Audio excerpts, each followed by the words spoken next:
En este video vamos a ver lo que es un transistor BJT, es un transistor bipolar. Un transistor BJT está compuesto de tres partes, tres semiconductores, una parte de material N, una parte de material P y una parte de material N. La parte del centro es delgada y está ligeramente dopada.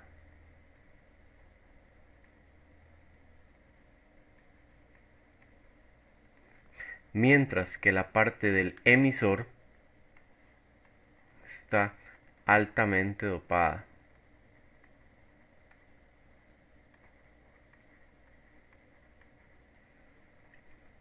La parte del colector está moderadamente dopada.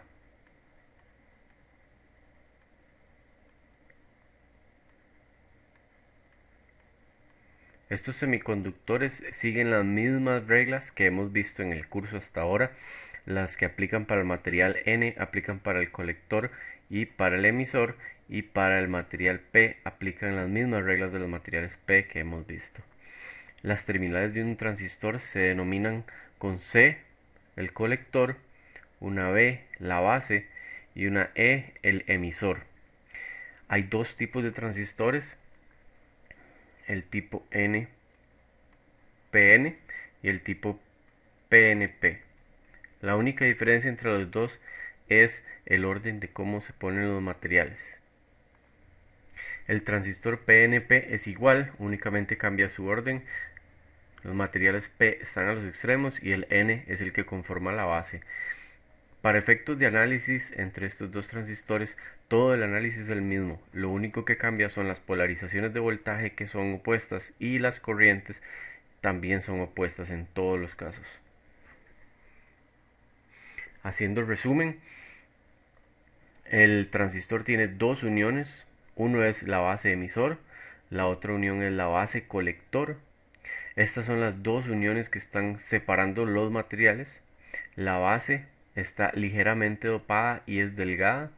El emisor está excesivamente dopado y el colector está moderadamente dopado. Este es el símbolo de los transistores. Un transistor NPN tiene el siguiente símbolo, donde podemos ver su colector, su base y su emisor. Por igual, el PNP podemos observar su colector, su base y su emisor. En esencia, los dos símbolos son iguales. La única diferencia es la dirección de la flecha. En el NPN la flecha apunta hacia afuera, mientras que en el transistor PNP la flecha apunta hacia adentro. La operación básica de un transistor: su unión base-emisor se polariza en directa, es decir, se le aplica un voltaje positivo a la base y un voltaje negativo, o la tierra en este caso, al material del emisor, mientras que su otra unión colector-base se polariza en inversa. Podemos verlo en esta figura.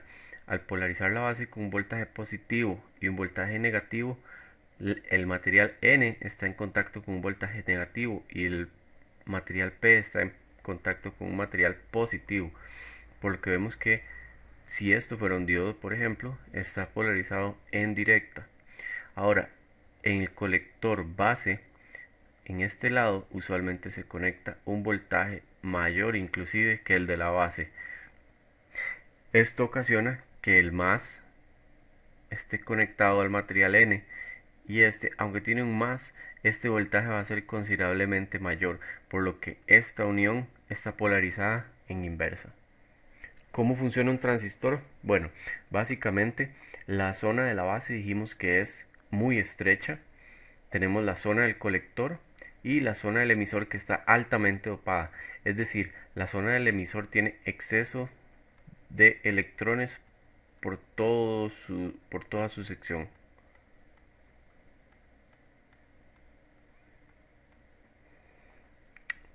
Ahora, la base está ligeramente dopada, es decir, tiene algunos huecos como estos que vemos aquí. Al estar sin conexión, esto es un material P y esto es un material N. Podemos ver que, como es de esperar, se hace una barrera de potencial como lo es en los diodos, la cual genera un voltaje de 0.7, 0.6 voltios que hay que romper para poder hacer que los electrones circulen entre el emisor y la base. Ahora, al polarizar en directa, poner un voltaje positivo acá y un negativo acá, estas zonas quedan polarizadas correctamente, es decir, esta barrera se borra y todos los electrones son libres de pasar a la otra zona. Pero como el material P está solamente levemente dopado, tiene muy pocos huecos disponibles para recibir esos electrones.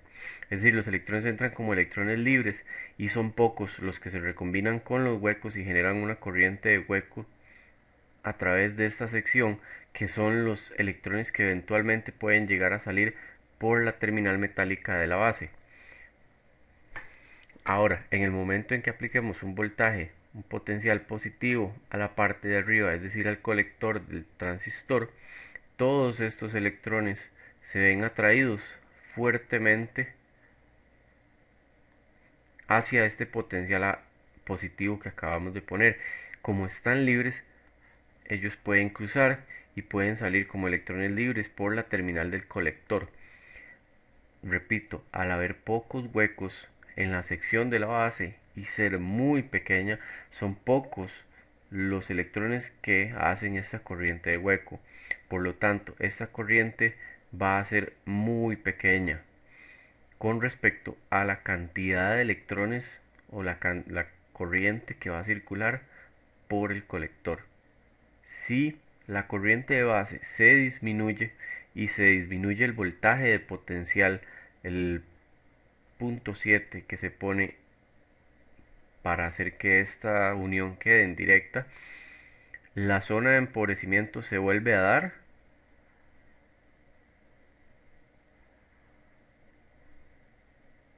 y no pueden pasar electrones hacia el colector. Es decir, con la corriente de la base puedo limitar los electrones que circulan hacia el colector, y al ser la corriente de colector considerablemente mayor que la de la base, se puede decir que puedo controlar con la corriente de la base la corriente de colector. Veamos una animación. Esta animación pertenece a la página www.learnaboutelectronics.org. Vamos a ver cómo se comporta el transistor en una animación. Vemos que inicialmente tenemos la zona del emisor, una base muy delgada y un colector grande moderadamente dopado. Si encendemos un voltaje en el lado del colector emisor, vemos que se polariza el transistor, pero no hay flujo de electrones a través de la base. Esto es porque está latente todavía aquí la zona de empobrecimiento entre la base emisor. Apaguemos este voltaje. Ahora, si empezamos a subir el potencial entre la base emisor, vemos que en 0.5 voltios todavía no es suficiente para romper el potencial de la base emisor, aunque hay electrones que vienen de la fuente y se ubican junto a los electrones libres que tiene el emisor. No es suficiente energía la que tienen para pasar por la zona de empobrecimiento. Sobra decir que al no poder pasar estos electrones, no hay corriente de colector en este momento. La base está bloqueando cualquier flujo de electrones. Al subir el voltaje a 0.6 o 0.7 para hacer que el diodo base emisor se polarice, veamos lo que pasa. Vemos que cuando llegamos a 0.6, el diodo de base emisor conduce. Al estar levemente dopado, una vez que otra, un electrón se recombina con un hueco, como podemos ver aquí cuando salen los puntos blancos. Estos electrones que se recombinan son los que son capaces de salir por la terminal metálica de la base. El resto se quedan acumulados dentro del transistor porque la base es muy delgada para poder recombinar a todos mucho menos con la cantidad de huecos que tiene. Al encender el voltaje de colector vamos a ver que se genera un potencial mayor que el potencial que hay en B, y este va a atraer todos los electrones que no se pueden recombinar y están acumulados del emisor y pudieron pasar a la base. Efectivamente, la mayoría de los electrones que estaban en el emisor pueden cruzar ahora la base y siguen hacia el colector y pueden circular libremente hacia la terminal metálica del colector y generar una gran corriente de colector. Veamos qué pasa si vuelvo a disminuir la corriente de la base, bajándole el voltaje que le aplico al diodo de base emisor.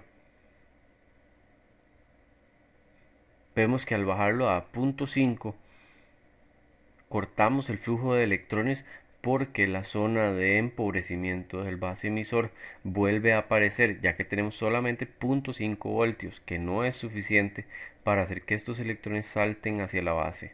Se podría decir que el transistor corta la corriente de colector controlado con la corriente de base, como habíamos visto en la figura anterior. Veamos en símbolos cómo se ubican estas corrientes. Si tenemos un transistor NPN como el del lado izquierdo, vemos que la corriente de base iría hacia adentro de la base, la corriente de colector va hacia adentro del transistor y la corriente de emisor es la que sale del transistor. Es lógico pensar que según la ley de corrientes, IE tiene que ser igual a IC más IB. Es decir, tenemos que IE es igual a IB más IC. Y como vamos a ver luego, IB es considerablemente menor que IC. Por lo tanto, en algunos ejercicios y en la práctica es seguro asumir que IC es igual a IE. Esto es para efectos prácticos. Una característica que se deriva de toda la teoría que hemos visto hasta el momento es que la corriente de colector va a ser considerablemente mayor que la de base. ¿Cuánto? Pues hay un parámetro que se llama beta, es una letra del alfabeto griego, que nos dice que beta, al ser un parámetro del transistor, está definido por la relación entre la I de colector y la I de base. Es decir, quizás es más simple verlo en esta relación. IC es igual a beta veces IB. Queda claro que IC va a ser considerablemente mayor que la I de base. Usualmente estos parámetros andan en 50, puede haber un parámetro de 100 e inclusive se pueden ver transistores de 200. Estos son los valores más comunes. Ahora hagamos un ejercicio. Este es el ejemplo 4.1 de la página 168 del libro Dispositivos Electrónicos, octava edición, de Thomas Floyd. Nos dice: determine la ganancia de corriente de CD beta y la corriente de emisor IE para un transistor con corriente de base de 50 microamperios y una corriente de colector de 3.65 miliamperios. Pues lógicamente decimos que nuestro beta es igual a la I de colector entre la I de base, es decir, 3,65 miliamperios entre 50 microamperios.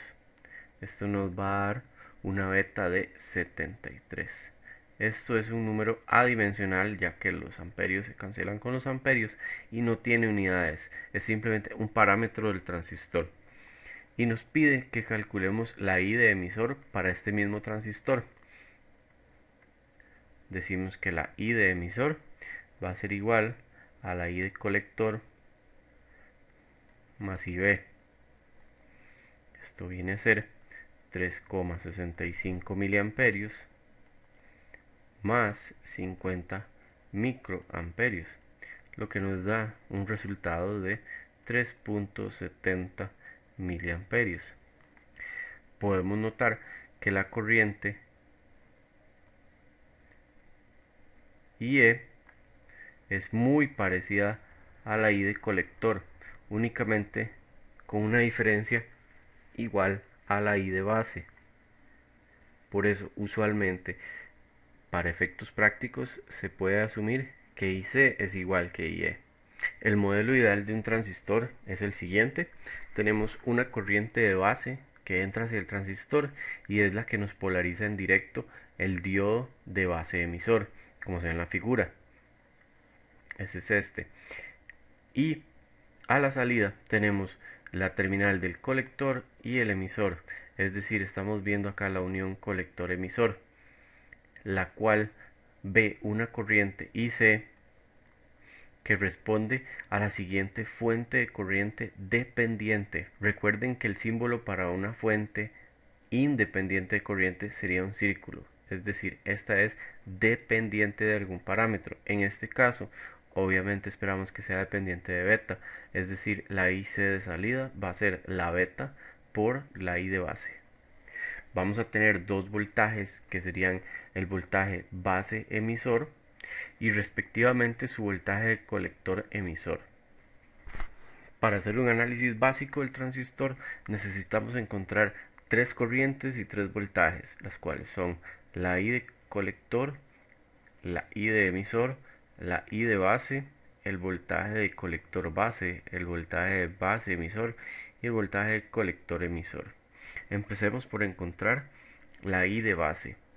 Para hacer esto, nos valemos de que en un circuito cerrado los voltajes tienen que sumar cero, es decir, a través de los terminales de RB, el voltaje tiene que ser el siguiente.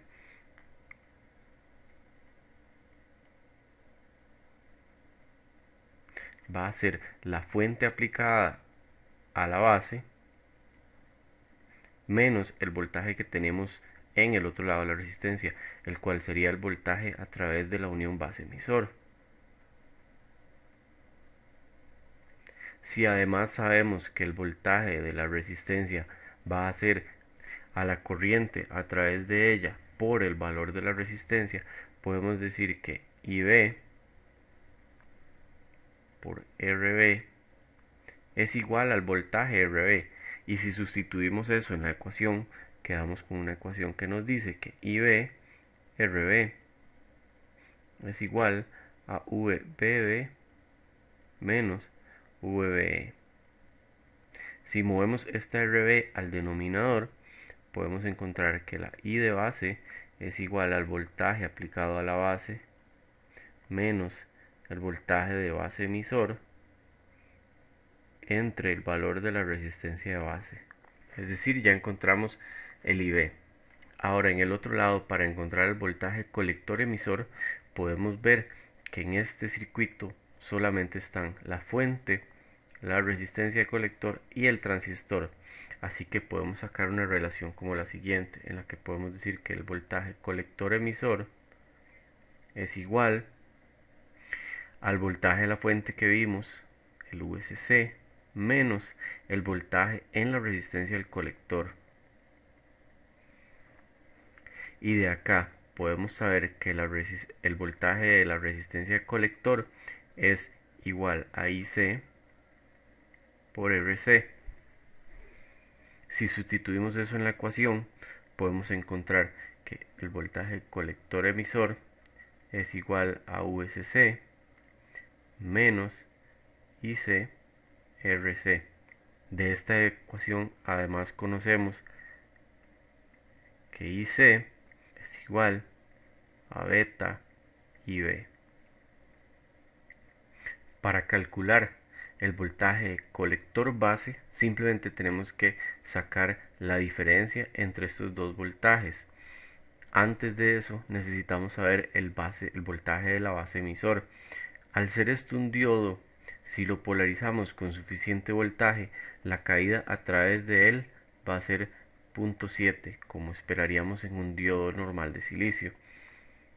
Y ahora podemos decir que el voltaje colector base es igual a VCE menos el voltaje de la base emisor, y este sabemos que va a ser 0,7, y este lo sacamos de la ecuación anterior que tenemos acá arriba.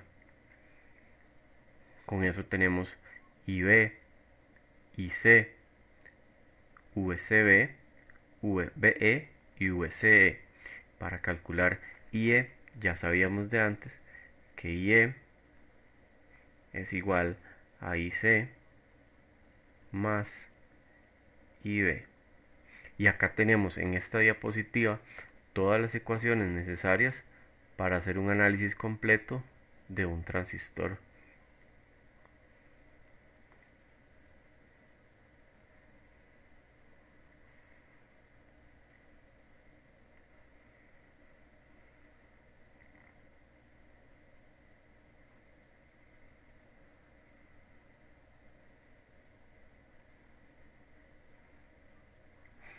Ahora hagamos un ejercicio aplicado.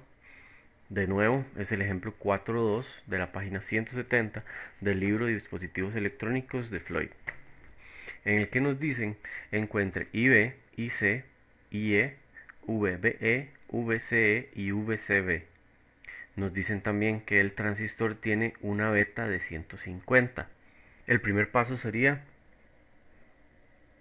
definir que el voltaje de la base emisor al estar polarizado en directa es 0,7. Con esto ahora podemos pasar a decir que IB va a ser igual al V aplicado a la base menos el voltaje de la base emisor entre el valor de la resistencia de base. Esto podemos decir que es 5 menos 0,7 entre 10K. Eso nos da un valor de 430 microamperios.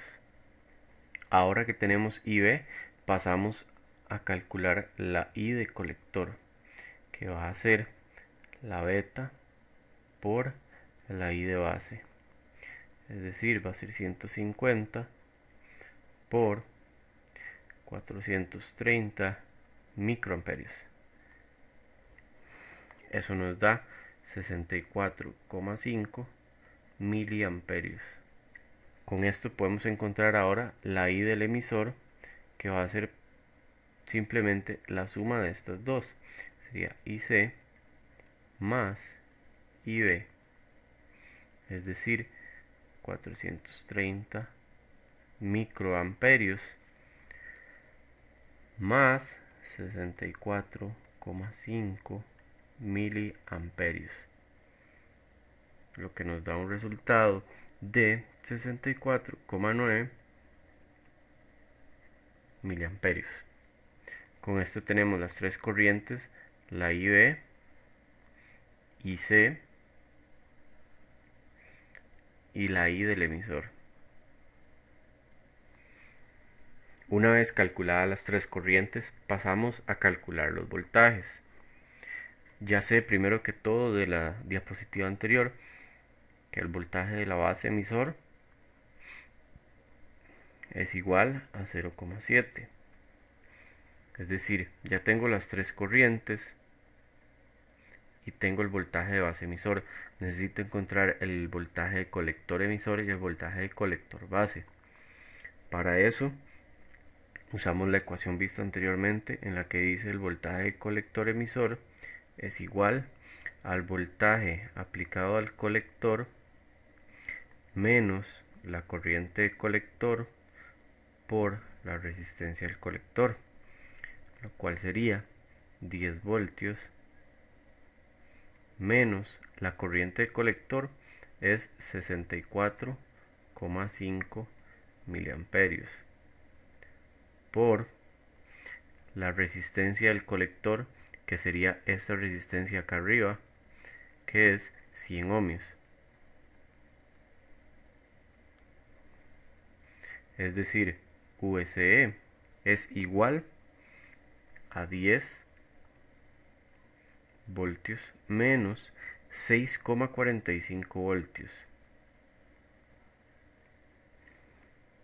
Es decir, es igual a 3,55 voltios.